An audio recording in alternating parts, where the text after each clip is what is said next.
ग्राम पंचायत की जमीन पर कब्जा करने के बाद क्या आपका उसके ऊपर अधिकार हो सकता है, यानी आपको ओनरशिप राइट मिल सकता है या आप उस भूमि के मालिक हो सकते हैं। आइए आज की इस वीडियो में हम विस्तार से बात करेंगे, लेकिन उससे पहले आपसे गुजारिश है कि अगर आप लोग इस YouTube चैनल पर पहली बार आए हैं तो कृपया चैनल को सब्सक्राइब जरूर कर लें। ग्राम पंचायत की जमीन पर कब्जा और नियम 2025 के अंदर किस प्रकार का प्रावधान है। भाई एक बात मैं आपको बता दूं कि अगर आपने भी ग्राम पंचायत की जमीन पर कब्जा कर रखा है, और अक्सर कर बहुत से ऐसे लोग हैं जिनके मकान ग्राम समाज की जमीन के ऊपर ही बने हुए होते हैं, लेकिन वो गलत स्थिति का कब्जा करके जमाए हुए रखते हैं, और बाद में जब बुलडोजर की प्रक्रिया होती है तो वो कहते हैं कि हमें इस बारे में पता ही नहीं था। तो आइए आज की इस वीडियो में हम विस्तार से जानते हैं कि अगर ग्राम पंचायत की भूमि के ऊपर आपका कौन सी श्रेणी की भूमि के ऊपर कब्जा है, तो क्या इस प्रकार का कब्जा, मान लीजिए आपने चरागाह की भूमि, तालाब की भूमि, शमशान की भूमि, ऐसी भूमियों पर या रास्ते पर या कल्याण की भूमि या फिर खाद के गड्ढे पर आपने कब्जा कर रखा है, क्या इसका आपको मालिकाना अधिकार मिल सकता है। वैसे तो आपने यूट्यूब, सोशल मीडिया पर इस प्रकार के बहुत से टॉपिक देखे होंगे जिसमें लिखा हुआ आपको मिल जाता है, लेकिन जब वीडियो आप देखते हैं तो आपको पता चलता है कि वास्तव में इस प्रकार की भूमि पर कब्जा नहीं होता है। तो आज मैं इस वीडियो के अंदर आपको विस्तार से बताऊंगा कैसी ऐसी भूमि ग्राम पंचायत की होती है जिस भूमि के ऊपर आपको कब्जा करने का कोई फायदा बिल्कुल भी नहीं है। तो मैं आपको बताता हूं कि ग्राम पंचायत की जो जमीन होती है, नंबर एक, गौचर की भूमि, तालाब की भूमि, कल्याण की भूमि, रास्ता, इन पर कब्जा करना एक गंभीर अपराध भी है, और 2025 कानून का रुख बहुत ही कब्जेदारों के खिलाफ रहा है और सख्त भी रहा है।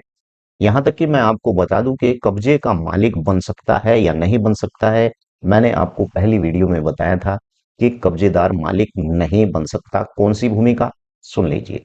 सर्वोच्च न्यायालय ने, जो सुप्रीम कोर्ट है, उसने स्पष्ट किया है कि सरकारी जमीन या पंचायत या अवैध जमीन पर कब्जा करने वाले व्यक्ति के अधिकार के रूप में, यानी उस जमीन पर ओनरशिप का दावा नहीं कर सकता। अगर ग्राम पंचायत की कोई ऐसी भूमि है, तालाब की भूमि हुई, खाद के गड्ढे हुए, या फिर रास्ता हुआ, शमशान की भूमि हुई, या इस प्रकार की जितने भी सार्वजनिक उपयोग की भूमि होती है, अगर उस पर आप कब्जा करते हैं तो ऐसी भूमि के ऊपर मालिकाना हक आपको नहीं मिल सकता है। लेकिन एडवाइस पोजीशन का कब्जा कानून, अब आप कहेंगे कि यार अकरम भाई, बहुत से यूट्यूबर बताते हैं कि अगर किसी की निजी भूमि के ऊपर हमने कब्जा कर लिया तो 12 साल तक अगर उस भूमि का मालिक उसके खिलाफ कोई न्यायालय में या उसे वहां से नहीं उठाता है तो वो भूमि का हकदार कब्जाधारी भी हो जाएगा। बिल्कुल सही बात आपकी है। मैं आपको बता देता हूँ कि अगर आपने किसी की निजी भूमि, सरकारी भूमि की मैं यहाँ पर बात नहीं कर रहा हूँ, अगर आपने किसी की निजी भूमि, ऐसी भूमि के उस व्यक्ति को पता है या फिर उस व्यक्ति ने, हो सकता है, आपको किराए पर दी हो और फिर आप उस पर कब्जा साबित करना चाहते हैं, ऐसी भी स्थिति बन जाती है। लेकिन मैंने कब्जादार के ऊपर बहुत सी वीडियो बना रखी है, और ऐसे टॉपिक पर भी वीडियो बना रखी है कि आपने किसी को भूमि दी थी भाई, उसके लिए रहने के लिए, और उसे किराया आप ले रहे थे, बाद में पता चला कि आप जिस भूमि को आपने किराए पर दिया था वो व्यक्ति किराया तो छोड़, वो आपकी भूमि को हड़पने पर लगा हुआ है। तो ऐसे बहुत से मसले मिसाइल होते हैं जिनके आधार पर कब्जा करने वाला सच्चा ठहराया जाता है, और वहीं पर जमीन का जो मालिक होता है उसे जमीन से हाथ धोना पड़ता है। वास्तव में ये बात सही है कि अगर किसी की निजी भूमि पर कब्जा कर लिया है और वो व्यक्ति उस भूमि के ऊपर 12 साल तक आपको वहां से निकालने में असक्षम रहता है, तो उस भूमि पर आप कब्जे का दावा कर सकते हैं। लेकिन सरकारी ग्राम पंचायत सार्वजनिक उपयोग की जो जमीनें होती हैं, यह नियम एडवर्स पोजीशन यानी कि लागू उस भूमि पर नहीं होता है भाई। अब आप कहेंगे कि 30 साल तक अगर किसी का सरकारी भूमि पर कब्जा हो गया, भाई सरकारी भूमि अगर सार्वजनिक उपयोग की भूमि है तो ऐसी भूमि पर कब्जा बिल्कुल भी नहीं चलता है। सीधी सी बात तो यही है, ऐसी भूमि के ऊपर जो सार्वजनिक उपयोग के लिए भूमि होती है उस पर किसी भी प्रकार का कब्जा बिल्कुल भी नहीं चलता है। अगर आप चाहें तो मैं आपको स्पष्ट दिखा भी देता हूँ। यहां से मैं आपको बताना चाह रहा हूं कि सरकारी पंचायत संपत्ति, यानी कि सरकारी ग्राम पंचायत की संपत्ति, सार्वजनिक जमीन, यह नियम जो है एडवांस पोजीशन लागू नहीं होता है, और 2025 में यह रुख और भी मजबूत हुआ है कि सार्वजनिक भूमि पर हर हाल में कब्जेदार को, यानी उस कब्जे से मुक्त कराना होगा उस भूमि को।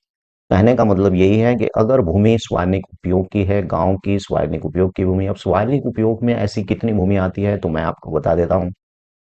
चरागाह की भूमि सार्वजनिक उपयोग श्रेणी 6-2 की जमीन, सार्वजनिक उपयोग श्रेणी 6-3 की जमीन, शमशान कब्रिस्तान सार्वजनिक उपयोग, खेल का मैदान, या फिर इस प्रकार की जो खाद के गड्ढे होते हैं वो, और तालाब की भूमि, ये सब भूमि सार्वजनिक उपयोग के लिए आरक्षित भूमि होती है। अगर इन भूमियों के ऊपर आपके द्वारा, इन जमीनों के ऊपर आपके द्वारा इस प्रकार से कब्जा कर लिया गया है और फिर आप कहते हैं कि 30 साल जनाब पूरे हो चुके हैं, तो यहाँ पर सीधी सी बात यही है कि 30 साल होने के बाद भी ऐसी भूमि के ऊपर आप काबिज या आपको मालिकाना हक बिल्कुल भी नहीं मिलता है। अब यहाँ पर मैं आपको बता दूं कि 2025 में पट्टे को लेकर एक सख्त नियम लागू हुआ है। वो क्या नियम लागू हुआ है ये भी आपको सुन लेना बहुत जरूरी है, क्योंकि आज की इस वीडियो का टॉपिक यही है कि क्या जिस भूमि के ऊपर आपने कब्जा किया है, क्या उस भूमि को आपको मालिकाना हक मिल सकता है या वो भूमि आपके अधिकार में आ सकती है। यही इस वीडियो का टॉपिक है। अगर आप कहीं से भी इस वीडियो यूट्यूब चैनल को देख रहे हैं और पहली बार इस यूट्यूब चैनल पर आए हैं तो कृपया चैनल को सब्सक्राइब जरूर कर लें, क्योंकि मैं जमीन से संबंधित और अन्य मैटर, राजनीति या अन्य मैटर से संबंधित इस पर वीडियो डालता ही रहता हूँ। किसानों के फायदे के लिए, किसानों को क्या योजनाएं मिलेंगी या कोई भी पेंशन योजना या किसान से संबंधित किसी भी प्रकार की योजना के बारे में मैं इस यूट्यूब चैनल के ऊपर वीडियो डालता रहता हूँ। सार्वजनिक उपयोग की जो जमीन होती है वो होती है चरागाह की जमीन, तालाब की जमीन। तालाब की जमीन पर कब्जा करने का गंभीर माना जाता है और खलियान और रास्ते जमीनों पर पट्टा देने की अनुमति बिल्कुल भी नहीं है। इन जमीनों को हर हाल में कब्जे से मुक्त कराया जाएगा, यानी कराया जा सकता है और कराया जाएगा, क्योंकि इसके ऊपर कानून बन गया है। और हाल ही में सुप्रीम कोर्ट ने इस बात की चिंता जताते हुए कहा है कि अगर सार्वजनिक उपयोग की कोई भी ग्राम पंचायत की कोई भूमि है तो उस भूमि के ऊपर आपको मालिकाना हक बिल्कुल भी नहीं मिलेगा। और जिस भूमि के ऊपर आपको मालिकाना हक नहीं मिल रहा है तो मैं तो कहता हूं कि इस प्रकार की भूमि के ऊपर कब्जा छोड़ ही देना चाहिए, क्योंकि अगर इस प्रकार की भूमि की कब्जा करके आप रखते हैं तो कहीं ना कहीं आप वो कहीं ना कुछ नुकसान हो सकता है। आवासीय पट्टे का नियमितीकरण, यानी कि सरकारें केवल उन्हीं पुराने कब्जेदारों को नियमित करने की योजनाएं यानी ला रही हैं जो आवासीय प्रकृति के हैं और अक्सर एक पट अपडेट देती है 2004 या 2011 या उससे पहले के कब्जे निर्धारित करती है। मान लीजिए कि आपके पास इस प्रकार की कोई सार्वजनिक उपयोग की भूमि है। मैंने बहुत सी वीडियो के अंदर बता रखा है कि राज्य सरकार को कानून बनाने का अधिकार होता है। अगर आपके पास इसी प्रकार की कोई सार्वजनिक उपयोग की भूमि है और राज्य सरकार बना देती है इस प्रकार का कानून की चरागाह की भूमि पर सन 2000 पहले से जिन व्यक्तियों के मकान खड़े हुए हैं, तो ऐसे मकानों को नहीं छेड़ा जाएगा और उन भूमियों के ऊपर, उन जमीनों के ऊपर, भले ही वो सार्वजनिक उपयोग की भूमि है, उन्हें मालिकाना हक दे दिया जाता है। ये राज्य सरकार के अधिकार में होता है, ना कि किसी और के अधिकार में होता है। राज्य सरकार इस पर कानून बना सकती है। लेकिन कहने का मतलब यही है कि अगर आपके राज्य में इस प्रकार का कानून नहीं है और आपने चरागाह या तालाब या फिर कल्याण की ऐसी कोई भूमि है या खाद के गड्ढे की कोई ऐसी भूमि है उस पर आपने कब्जा कर लिया है, तो आप वो कब्जा वहां से छोड़ना पड़ सकता है।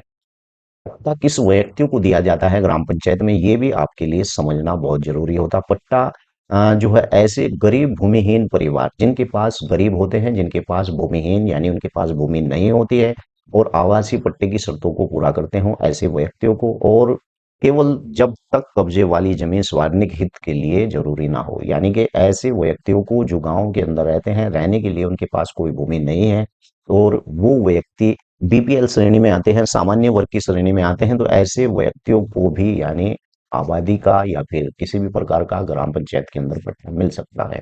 मैंने पट्टे से संबंधित बहुत सी वीडियो बना रखी है। ग्राम पंचायत में आप कैसे आवेदन कर सकते हैं, कैसे आप वहां पर पट्टा ले सकते हैं और कैसे आपको उस भूमि के ऊपर मालिकाना अधिकार मिलेगा, ये सब जानकारी मैंने अपने इस यूट्यूब चैनल के अंदर ऐसी ही वीडियो बना बनाकर दे रखे हैं। आप अगर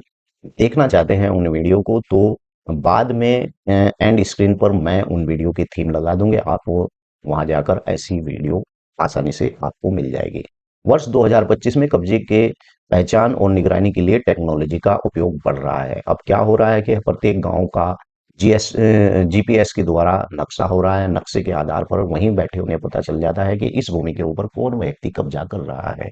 तो आज की इस वीडियो में मैंने आपको बताया कि अगर आपके पास भी इस प्रकार की कोई भूमि है तो क्या आपको उस भूमि के ऊपर मालिकाना हक मिल सकता है या नहीं मिल सकता है। आप कहाँ से वीडियो देख रहे हैं ये भी लिखें। आपका इससे संबंधित कोई सवाल है तो जरूर लिखें और वीडियो को लाइक और शेयर करना बिल्कुल ना भूलें। जय